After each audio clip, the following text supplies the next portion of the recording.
Are you wondering why you aren't running faster even though you're running in zone 2 all the time like everybody on the internet tells you to? Well, here's the thing. Let me tell you a story. When I first started to get into running, I heard all that advice, right? Run in zone 2, run easy miles. And let me tell you, that is really great advice if you're just getting started out. If you're just starting to run, the best way to build fitness, the best way to get faster, the best way to improve your overall running is to run easy, right? And easy can just be easy intensity. It could be zone 2. You want to run pretty much all of your miles at a very easy intensity, because what that does is it helps to build your aerobic engine. Now, going into more layman's terms, it helps to get your body much more efficient at processing fat, at processing oxygen at a lower intensity, and it helps you to go longer for faster periods of time. But here's the thing, there's only so much that you can run easy until you'll eventually hit a plateau when you're first getting started out. Always think about fitness like filling a glass of water. The water in the glass is your overall fitness. If you're running easy miles and you have a cup and it doesn't have that much water in it, the best way to fill that cup is by running easy miles by pouring water in it. But what happens? Pouring that water, you're pouring those easy miles in, and eventually it's gonna get to the top of that cup and it's not gonna be able to fill any more water. If you wanna get fitter, you don't necessarily wanna run easier miles all the time because you're eventually gonna fill that cup to the top and it's not gonna get better. So the thing you need to focus on is getting a bigger cup. Now, let's switch from analogy to real terms. How do we get a bigger cup? And this was something that I struggled with a lot when I first started running, because I was running easy miles all the time and I was making progress. I was getting faster, I was getting stronger, I was able to run longer. But then after a while, my pace kind of stagnated. It stagnated in that same spot. And I wondered, I was like, all of the gurus and everybody online was telling me that I need to run easy. I wasn't getting faster at a certain point. And what I found was when I started to work with a coach, that coach put me on Speedwork. And I was really confused because I was like, well, if I'm running an ultramarathon, why do I have to do speed work, right? A lot of this ultramarathon is going to be at a very, very low intensity. And a lot of this ultramarathon effort is going to be very low and sustainable. So why do I have to focus on speed work and getting faster and running all those things? And that's when I started to look into the science and I realized that speed work isn't just about getting faster. It's about getting a bigger cup. Now, when we think about getting a bigger cup, it's around the word of aerobic capacity. Or again, in layman's terms, it's how much capacity is your body going to be able to build fitness. Your fitness, the limit to that is going to be whatever level your VO2 max is. And again, another fancy word, VO2 max is just how efficiently your body can process oxygen. The higher your VO2 max, the more you can build your fitness, because your VO2 max is going to be your ceiling of fitness. So think of your VO2 max as how big your cup is. Now, how do you expand your VO2 max? Now, yes, doing easy running does expand your VO2 max, but only to a certain point. And also, too, the thing to realize as well is when we're doing training, what we're doing is we are putting stimulus into the body. And if we do the same types of stimulus over a long period of time, such as easy running, our body will adapt to that stimulus and will become less resistant to it, right? It's like a lot of times if you're taking a medication, your body's probably going to get used to that dosage because it's going to see it as a normal thing. And so the same thing goes true with easy running. You need to add a different stimulus to shock the system and to also have a more powerful way to raise that VO2 max. And that is where speed work comes in. Speed work allows you to really target your VO2 max, and also, another word here, these are all these fancy words, but I always like to break it down in layman's terms, is your lactate threshold also will determine those things as well too.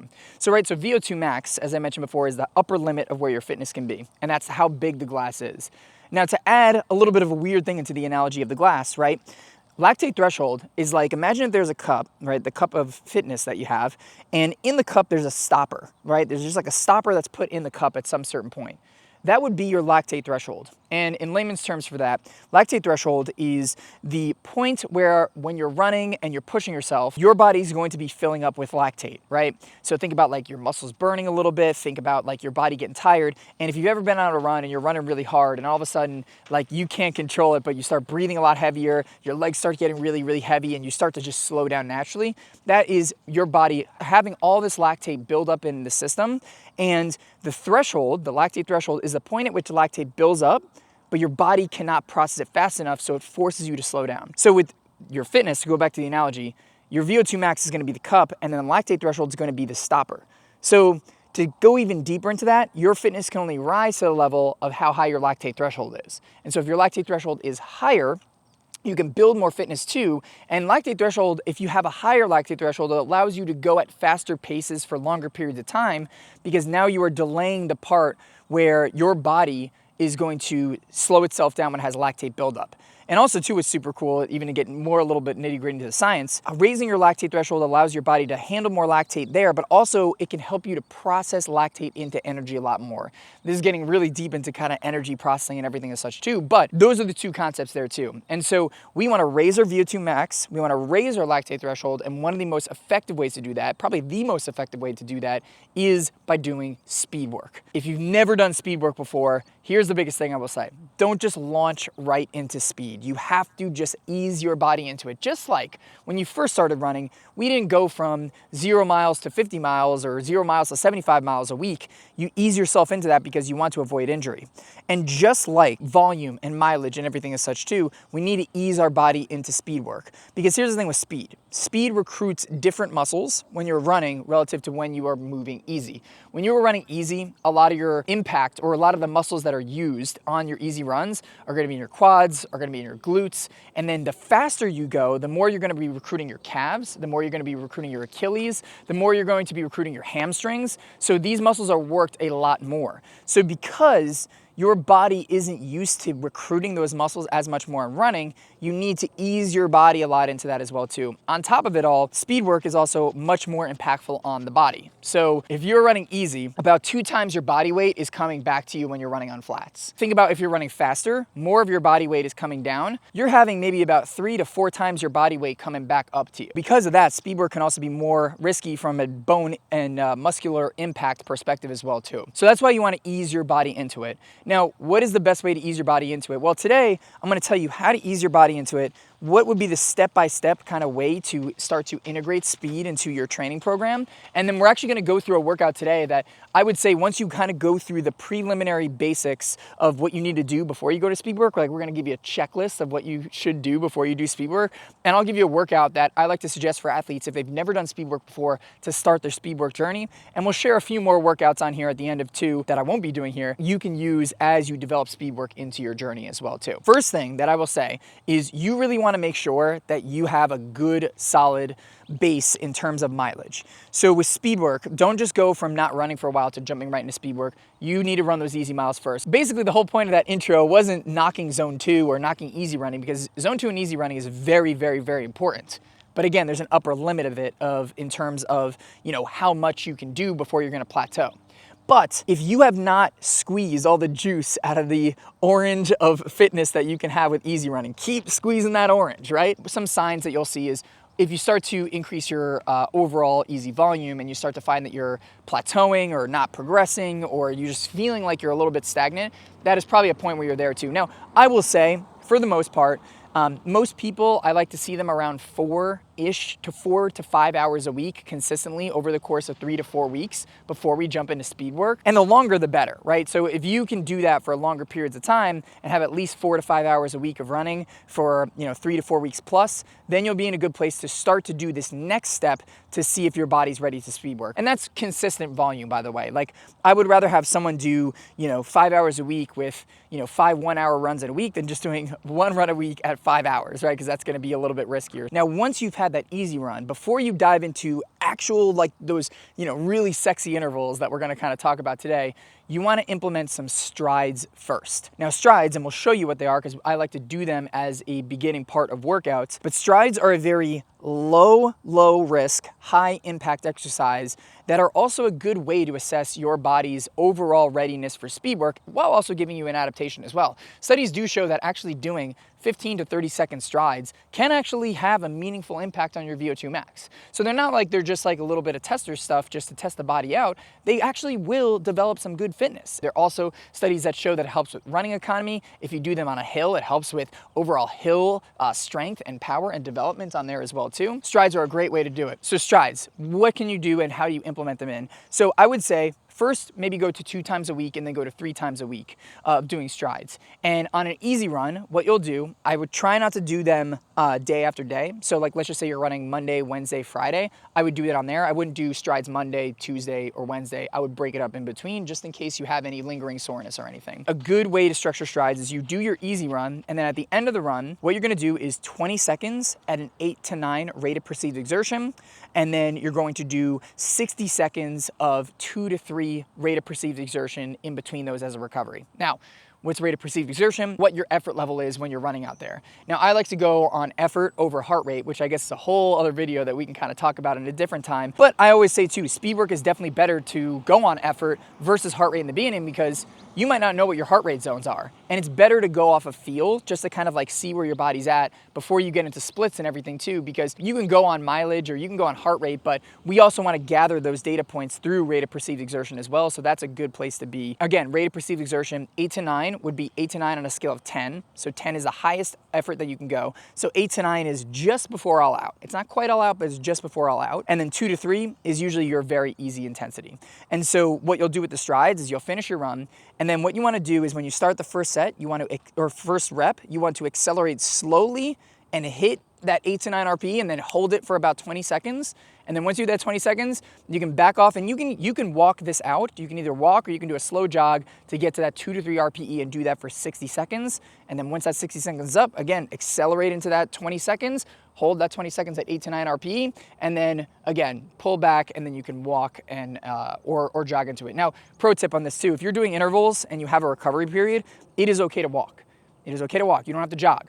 Because the biggest thing in those recovery periods is that you are getting your heart rate down, you're getting your intensity down, and if you have to walk those, that's totally fine. And honestly, if you're running that and you're not cooling your body down as much, it's not as effective because you want to be fresh for that next interval. So if you have to do that in the strides, that's totally okay to do. Now, here's another pro tip. If you have a lot of injury history, if you're injury prone, and I would even say, like, if you are a little bit more experienced in terms of the age that you have out there, doing the strides on an incline or a hill is going to be a lot safer. And this goes in general with speed work too. Like a lot of athletes that I work with who maybe have had a long injury history, I usually will put their speed work on a little bit more of an incline, because incline is going to have less impact force, right? So if you remember earlier, I talked about impact forces coming into the body. If you're going up a hill, you're going to be working against gravity, so less impact going to be coming up as if you are running on flat. And again, this is all just, you know, kind of round numbers just to round things out. You might have 3.5 your body weight coming back at you at that high intensity, but if you go up on a slight hill, you might only have 2 times your body weight coming back at you because you're going uphill too. And also, if you're training for a hilly race,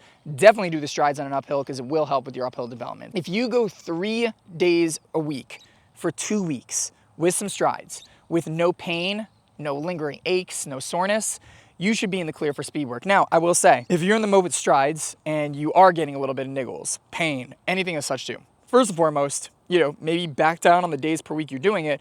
But what you want to do is you really want to make sure that you don't move on to speed work if you're getting little signs of niggles or any pains coming in from those strides. Because if you're feeling that in a 20-second bit, which is normal, it happens sometimes too, then when you expand those intervals out to be longer, it's probably going to hurt your body even more. So one thing that you might want to do is, like, your body might just, or your muscles might need a little bit more capacity, which, by the way, if you look at the strength training video that we did, which we'll put right here in the YouTube video, you can go see how to like increase that capacity. But some really targeted ways to, or targeted muscles that you can do to help with that while you're doing some strides and implementing that for speed are doing calf raises to help to strengthen the calves, doing deadlifts to help to strengthen the hamstrings, and doing things like tibialis raises. Those 3 exercises will help with those muscles that tend to get a little bit more worked with speed work. Or if you're getting issues in different areas, you want to look up those muscles and try to target that with some strength training in there. And then that might help your capacity of your muscles to be able to handle that speed work, and you can kind of go from there. But once you've gone through 2 consecutive weeks with 3 days per week of strides with no pain, no issues, you'll be ready to move on to speed work. Real quick, we'll go over the 3 types of speed workouts that you can do. We'll talk about which ones should you implement first, and then we'll go through the workout today of what I would suggest to do as a first speed workout. So the first type of speed workout, this is on the line of what a speed workout is, but it is a higher intensity kind of workout, and that is called a steady state workout. Now, a steady state workout, the reason why I'm kind of putting it as a speed workout is because it's still technically easier, but but it's labeled as more high intensity. So steady state, if we're going on the scale of rate of perceived exertion 1 to 10, steady state's gonna be around 4 to 5 RPE. And actually, funny enough, steady state is actually zone 2. So I think a lot of times when we hear zone 2, we think that it's just really, really easy, but zone 2 is actually a little bit upper end of easy. And a lot of times when I'm working with athletes, especially for ultramarathoning, I like to have them go a little bit below zone 2 at 2 to 3 RPE because it's going to help to develop more of that fat burning capability, because your body's always burning a proportion of fat and carbohydrates. And the easier that you go, the more that you're training your body to burn that fat, the more that your capillaries are going to expand and able to transport blood more efficiently. And overall, it's more specific to the actual event. Most of the times in, 50K, 50 mile, 100 mile races, for someone who's doing those for the first time, you're gonna be running at probably a little bit less than zone 2, and you probably should. But anyways, so a steady state interval is gonna be 4 to 5 RPE. They're gonna be in interval durations anywhere between 15 minutes to 60 minutes at a time, and the rest period is gonna be anywhere between 4 minutes to 6 minutes in between. So these are very long intervals, but they're not hard and difficult. And they are going to be just one notch above easy, but like not hard to the point where you're gonna be breathing and huffing and puffing. This should be the intensity that you can hold from anywhere between 2.5 hours to maybe even 3.5 or 4 hours, depending on how fit you are. This is something that I would say, like if you maybe aren't doing speed work as much, or maybe if you aren't gonna go into the more high intensity intervals, you can start implementing those even in the part where you're doing easy training. You don't need to do strides before this one because it's still technically easy. But the reason why I put this in here is it's still considered a more higher intensity workout relative to the easy running that we're doing. So that's not the workout we're doing today, because the next two types of workouts are going to be what I consider the true speed workouts. So the next level are going to be your lactate threshold focused workouts. So this is going to be your 6 to 7 rate of perceived exertion targeted exercises. So 6 to 7 on a scale of 1 to 10. Now your aerobic threshold is gonna be above 5 rate of perceived exertion. So let's go back to the steady state. Steady state is still easy because you're below that aerobic threshold. Now we're going above the aerobic threshold, and now we're going to the anaerobic system, which again, big words, I know it's like getting fancy too, but anaerobic is just your body's more faster energy, right? So if you're like running a 5K, you're tapping into that anaerobic system, that breathing really hard, and you're burning a lot of carbohydrates. Aerobic system is more like, your ultra marathons, really easy intensity. So this is your tempo workouts. If you ever heard the word tempo before, these are these, and these are gonna target your lactate threshold, and they're gonna be 6 to 7 RPE. These intervals are gonna be in duration anywhere between 6 minutes at a time to 20 minutes at a time, and the work to rest ratio is going to be 2 to 1. So meaning the rest period is gonna be half the time of what your work period is. Today, we're actually doing the workout that's gonna be the best, I would think, intro workout to do for someone who's just getting into speed work. And I suggest starting in the tempo range because it's gonna be, again, less impact than the last workout that we're gonna talk about, which is more high intensity. So the workout we're doing today, and a good example of a workout, is going to be 3 sets of 6 minutes at 6 to 7 RPE with 3-minute recovery in between, with a 15-minute warm up and cool down. The other thing to keep in mind, there's also a low end and a high end of what the total time at intensity should be. And time at intensity, you just take the sets multiplied by your work duration, and that's gonna give you your time at intensity, right? So 3 sets of 6, it's 3 times 6 equals 18. That's your total time and intensity. You need at least 18 minutes in your tempo workouts to gain an adaptation, and you can go upward of anywhere between 75 to 80 minutes of work, even 90 minutes of work if you're really, really fit on there too. You wanna start on the low end if you're new to speed work. Start on the low end and then work your way up as you get fitter and as you get more experience too. So today we're starting on that low end, and that's why it's a good starter workout to do. And I forgot to mention too, with the 6 to 7 RPE, that's an intensity you can hold for anywhere between 45 minutes to 90 minutes, depending on how fit you are. Now, the last type of speed workout is a VO2 max targeted workout, and these are very high intensity, shorter intervals that are gonna be around 8 to 9 RPE. So just below all out. This is an intensity you can hold for about 12 minutes before your body's like slowing down. So this is really, really high intensity. This is going to be a work to rest ratio of 1 to 1. So the interval times are gonna be equal, and your duration is gonna be anywhere between 1 minute to 5 minutes. And then 15-minute warm up and cool down added onto there too. So an example of a workout for a VO2 max workout will be 15-minute warm up, 12 sets of 1 minute at 8 to 9 RPE with 1 minute cool down in between, and then 15-minute cool down. And again, I will say, if you are newer to speed workout, just like you're starting on the lower end of intensity, time at intensity, you also want to start on the low end of interval time, because we're getting our body used to it. Now, the more experience you get, the more you can increase that interval time from 1 minute to 5 minutes, so you can build that out as well too. If you have any injury history, and or if you're training for a really hilly race, do these intervals on inclines, because they're really going to help you a ton with your climbing strength, and it's also going to be a lot easier on the body. If I have athletes doing speed work at a higher volume than they're normally used to too, I will usually put them on hill intervals because it will help them to get that stimulus while at the same time helping with musculoskeletal preservation, because you're not necessarily going as high impact as well too. And then here's the thing too, let's just say you try speed work and your body's really getting angry with it. You can take the same interval structure and do it on a bike or swimming or anything as such too, because the thing that matters is going to be how your body is responding to that intensity and what your cardiovascular system is going through intensity wise. Now, yes, there are some studies that do show, and it is true, that if you are running at that higher intensity, you are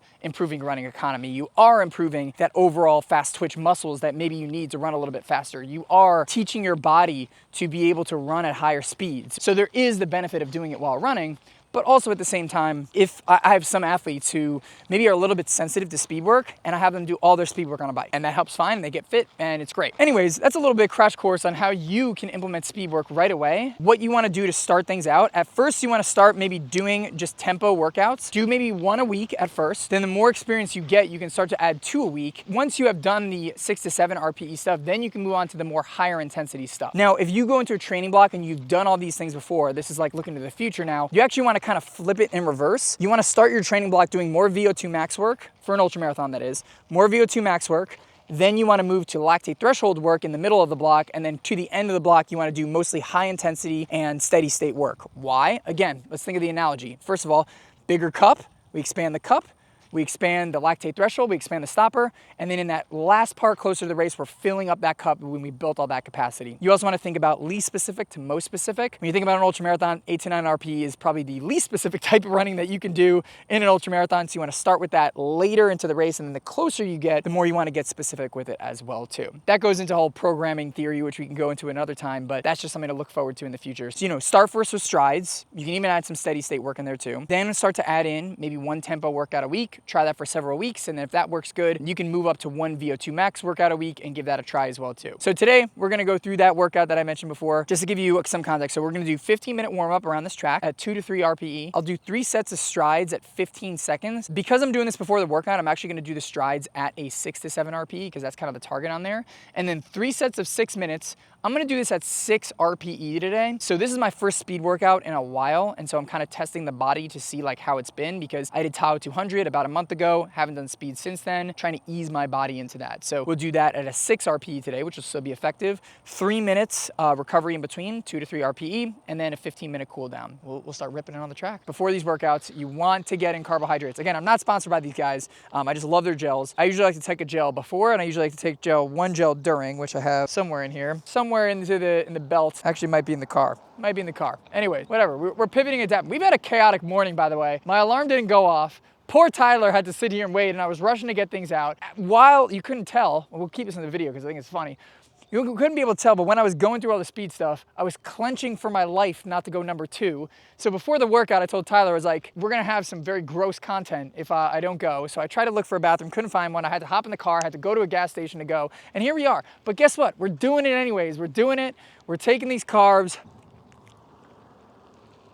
Don't let obstacles come in the way of you doing a speed workout, even if it's poop or sleeping in. Enough blabbing, enough pooping. Let's get with the warm up here. With the warm-up, you just want to think nice and easy, right? So don't try to hit any specific pace. Don't try to be a hero. Again, what we're doing is we're warming up the muscles, we're warming up the aerobic system to just get in the groove of getting at this higher intensity. Do not launch into a speed workout without warm-up. It's one of the most important things to do. So, and again, don't go by pace, don't go by anything. Just go by like conversational pace. Supposed to feel easy. Just a nice little warm up, nothing to it, and just enjoy it and get the body and mind ready to rip. So that's all we're doing. And you can do a warm up anywhere between 15 to 30 minutes.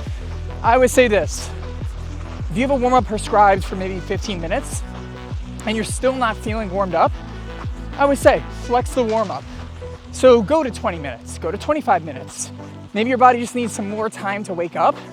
It's totally okay to do that. There's no kind of scientific thing that shows that doing a 20-minute warm-up is better than a 15-minute warm-up. The point of the warm-up is to feel good and ready to rip, And if you need a little bit more time than you prescribed, take it. That's totally okay. Hey, real quick, if you're training your butt off for your next ultramarathon and you're not seeing results or hitting a plateau, we would love to help you crush your goals and help you make new progress in your training through our Everyday Ultra coaching services. So if you want to work with us, you can book a free consultation call to see if we'd be a good fit, because we want to help you make progress in your ultra training, even if you're hitting a plateau, to hit new heights. So book a call at theeverydayultra.com or in the link below, and we'd love to chat with you. All right, back to the video. All right, all warmed up, ready to go. So now we're gonna go into some strides. 3 sets of 15 seconds at 6 to 7 RPE with 45-second recovery in between, and then we're gonna go into the workout. So again, these are the kind of workouts or kind of things that you wanna do when you're starting to get into it, but know that you can go at 8 to 9 RPE if you're just doing strides in a vacuum. And even if you are doing Speedwork currently, it's good to have maybe 1 session a week where you're doing strides, because they are very beneficial. All right, so stride number 1, we got 3 sets, let's go.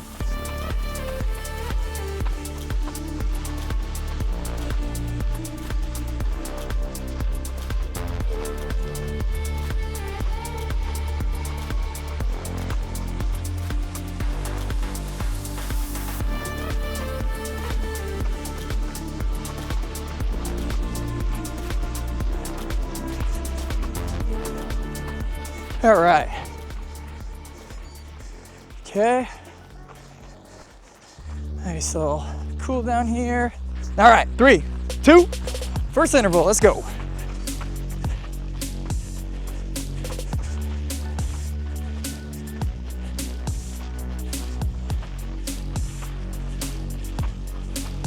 So a good way to tell your rate of perceived exertion is about how much you're talking. For a 6 to 7, could be somewhere a little bit like this, where you're getting in a few words before you have to breathe. Probably the right place to be.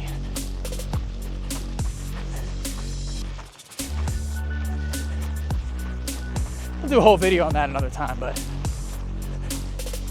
let's keep this rolling. Feeling pretty good. Pace is looking right what I expect it to be.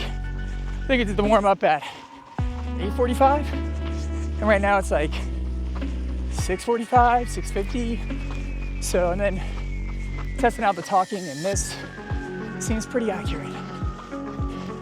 It's like the longest 6 minutes of my life. All right.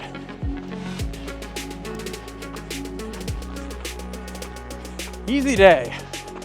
Nothing but a thing. Your self-talk matters. So make sure it empowers you. These are not supposed to feel easy. But you can trick yourself by saying easy day. Woo, 650. Good. Good job. Yes, I'm saying good job to myself because you should too. Why not? Don't be so hard on yourself. Hype yourself up. Especially after you crush an interval. It's good. It's good for your mental health. All right. Remember, cool down period, nice and easy. Just point is recover. If you need to walk, you can walk, it's okay. Got some water with electrolytes in here because it is hot as heck out here. So it's always good to fuel during these workouts if you can. I know most people with ultramarathoning, you can tend to think that refueling is only needed for the long runs, for the longer runs, but you're burning a lot more carbs when you're doing a speedier workout. So having that gel out there to refuel or carb drink, it's gonna really help a ton. I was wondering, I got G1M Sport Plus here from BPN. Not sponsored, but it's good, it's delish. Preparing the mind for the next one. I realize I just have headphones in, I haven't been listening to music, so I might as well just make use of these headphones. What am I doing? Got some tunes, baby. Go-to running song? Oh, I have so many. Right now though, Hate Me by Joyner Lucas. Let's go. I think it's okay. The reason why I like that song, it says like, if you hate me for no reason, I'll give you a reason to. And sometimes it's good to bring a little chip on your shoulder in these workouts. So I don't know, maybe someone's hating on you or trying to talk crap at you. Like, think about showing them up out here. Why not? Don't live in that space because it's not great. But if you need that extra push, that chip can be powerful, baby. I always say, spend 90% of your life in the beauty, 10% in the dark side. And sometimes that dark side is powerful on these runs. So we're going a little dark side today, baby. Woo! There's time for fun in these intervals. You can do anything for 6 minutes, 8 minutes, 20 minutes, whatever your interval time is. So do right. Another pro tip is if you're in a speed workout, wear some carbon plated shoes or a plastic plated shoe like I am now. More propulsion, more energy return. They feel fast. Just like you were easing into speed though. Ease into the carbon shoes. Do some easy runs in them before you hit the speed with them. Make sure there's no niggles or anything. And then you can let it rip. Like we are now. 220 left. 1 minute. Keep it rolling, baby. Woo! 6:45, a little faster than the last one. So it's not always accurate, but because things can change, terrain, everything. But assuming all else equal, theoretically, with the interval workouts, you should be probably hitting about even splits around there throughout because, right, let's take the tempo effort. You should theoretically be able to hold that intensity for 45 to 90 minutes. So ideally, if you have 3 6-minute intervals, or even if you take it to like 4 10-minute intervals, 40 minutes, like each of those should be relatively similar. So if I'm looking at an athlete and I see the splits plummeting, then maybe I might suggest taking the first one a little bit slower from an intensity perspective because you want them to be kind of around the same place. You might get a little bit of difference, like first one he was 650, the second was 645, so a little faster. But assuming all terrain is equal, then having even split intervals, it's usually a sign that you're nailing the intensity right. And your whole goal as a runner over time is you want your paces to increase at the same intensity. So, for example, like right now, 6:45 was that last interval. If I want to get fitter, I want that to go to 6:30, but not because I'm pushing to a 6:30, I'm pushing at the same effort and now getting a faster return. And that's what happens with training. That's why we do it. All right. So you notice how I'm like kind of taking it a little easier right now because I'm realizing the heart rate's not coming down as much, so I'm gonna probably jog it out a little bit. Make sure the heart rate comes down for the last interval to finish strong. Remember, that point of the recovery interval is to recover, so even if you gotta walk it, it's okay. Maybe we'll put on some heavy metal now. Oh, here's that other gel. Look at that. Call me Houdini. It's in my pocket. All right, interval starting now.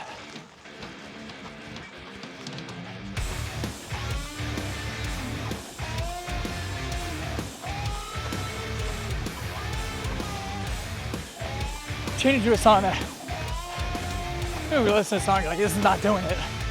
Let me change it. There we go. Got some Skrillex now. Let's go, baby.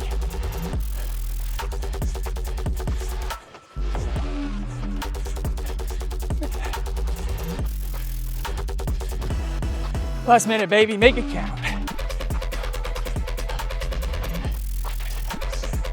6:46. Oh man. I say this all the time. Someone asked me, do the intervals ever feel easier? To that answer, no. They're always tough at any intensity. So they're supposed to be. Oh man. And I'll tell you this, Move out of their way. If you haven't done intervals in a while like me, and you go for your first time in a while, it's gonna be harder. Your body's kind of going through this shock system, like what the hell is going on? And I think that's what my body's doing right now. It's like, what did you just do to me, Joe? What is this high intensity voodoo magic you got going on? And to that I respond, it's good for you, heart. Anyways, enough of the mumbo jumbo. Hope this helped you. If you develop a good speed routine, you'll find that you'll get fitter, faster, more durable, stronger, and you'll fill that cup of fitness up till it's to the brim, and you're out there hitting PRs, crushing races, and getting faster, because that's what it's all about. All right, I'm gonna go hit this cool down. Thanks for watching. And remember, my friends, push hard. Speed is good for you. Embrace the suck, because that's what it's all about.